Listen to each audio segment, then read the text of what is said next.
Assalamualaikum warahmatullahi wabarakatuh. Perkenalkan, nama saya Fandi Arta dengan NIM A22121003 dari kelas A Program Studi Pendidikan Biologi. Kali ini saya akan menjelaskan materi tentang batasan, kehausan, dan kemungkinan pendidikan.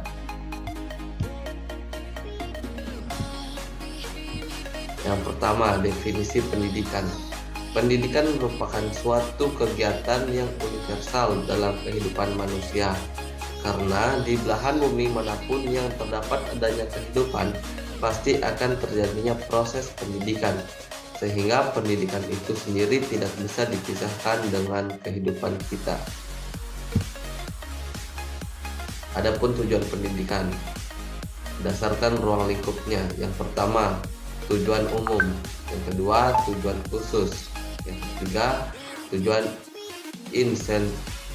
insidental atau sewaktu-waktu. Yang keempat, tujuan sementara. Yang kelima, tujuan tak lengkap. Yang keenam, tujuan intermedier atau perantara. Menurut sistem pembelajaran, yang pertama tujuan umum, yang kedua tujuan instruksional, yang ketiga tujuan kurikuler, yang keempat tujuan instruksional. Adapun batasan-batasan pendidikan.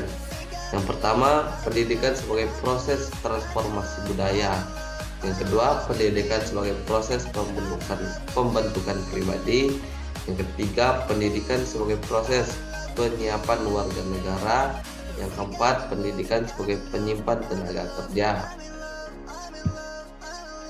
Adapun keterbatasan dalam proses pendidikan. Yang pertama, batas-batas pendidikan pada peserta didik.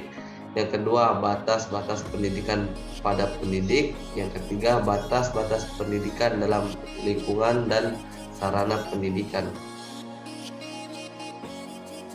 Keharusan dan kemungkinan pendidikan. Yang pertama, keharusan pendidik. Yang pertama, anak dilahirkan dalam keadaan tidak berdaya. Kedua, manusia lahir tidak langsung dewasa. Yang ketiga, manusia sebagai makhluk sosial. Yang keempat, manusia sebagai makhluk individu yang berdiri sendiri. Yang kelima, manusia sebagai makhluk yang dapat bertanggung jawab. Yang keenam, sifat manusia dan kemungkinan terjadinya pendidikan. Yang kedua, kemungkinan dididik. Sehubungan dengan masalah batas pendidikan, perlu dikemukakan bahwa batas kemungkinan pendidik tidak dapat disamaratakan bagi semua orang. Tidak dapat dikatakan bahwa untuk semua orang terdapat batas kemungkinan dididik yang sama, sebab masing-masing individu bersifat unik. Akan tetapi, secara umum dapat dikatakan bahwa kemungkinan dididik itu tercapai manakala tidak dapat dikembangkan lagi lebih lanjut kehidupan rohaninya, khususnya kehidupan moralnya. Oke, baiklah, itulah penjelasan saya mengenai batasan, kehausan, dan kemungkinan pendidikan. Bila ada kata yang salah, saya minta maaf. Sekian dan terima kasih, saya akhiri. Wabillahi taufiq wal hidayah. Wassalamualaikum warahmatullahi wabarakatuh.